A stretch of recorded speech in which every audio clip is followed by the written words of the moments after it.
try and talk about more than one composer per video could be quite impossible. Therefore, I'm going to make some bite-sized videos about some of the prominent composers in the Elizabethan and Jacobean periods. And who better to start with than Thomas Tallis?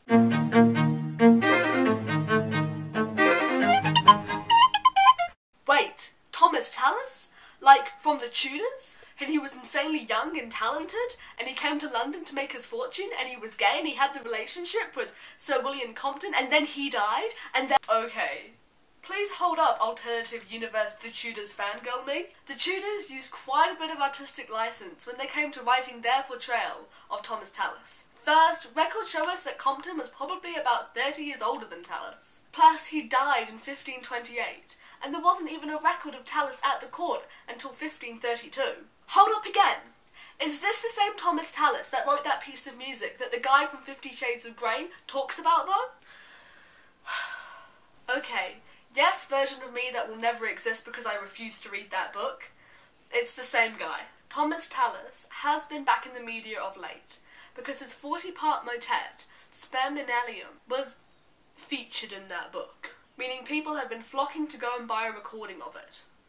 But moving on, like a lot of things in history, the details are a bit murky. We can all agree that Thomas Tallis was born somewhere in the early 1500s, but some say 1505 and some say 15010, and no one can agree where. Some say Kent, some say Greenwich, others say Leicestershire, but we may never know. However, most do agree that the first we hear of Tallis is in the 1530s, when he goes on record as the organist of a small Benedictine church in Dover. Hold up! This is how to party like it's 1599. Thomas Tallis died in 1585. Yes, I know, overly focused on details me. But we really do have to talk about Tallis. Not only did he teach great composers like William Byrd, but he composed for 4 different monarchs. 4 for you, Thomas Tallis. You go, Thomas Tallis. Now, religion was a pretty big deal at the time, right? Henry VIII broke away from Rome. His son, Edward VI, established the Protestant Church. Lady Jane Grey doesn't really count, I don't think. Mary I came along and restored the Catholic Church back in England, killing Protestants as she did. And then good Queen Bess came along with the Elizabethan religious settlement, which eventually evolved into the Church of England that we know today. Insane. Thomas Tallis himself, in the words of Peter Ackroyd, was an unreformed Roman Catholic. A pretty dangerous stance to take, if you consider the Catholic prejudice of the time. So how did Tallis, stay alive? Well, firstly, Queen Elizabeth intended to be a lot more tolerant towards Catholics than her half-sister Mary had been towards the Protestants. And secondly, Tallis was damn talented. He could change his musical style to suit the religious tastes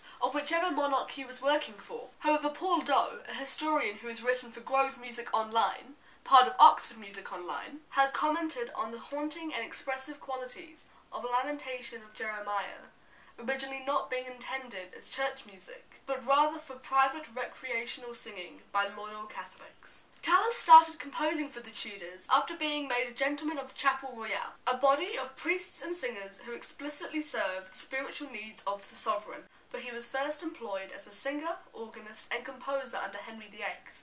An important moment in Tallis's career that must be mentioned happened in 1575, when Queen Elizabeth granted him and William Byrd a 21-year joint monopoly for polyphonic music, meaning they were the only ones allowed to use the paper used for printing music. But there's more on that on my video on William Byrd. Tallis died an impressively old man in November 1585 in Greenwich, and he has been honoured throughout history as the father of English church music. I'm Alika, and this has been How to Party Like It's 1599. Thanks for watching.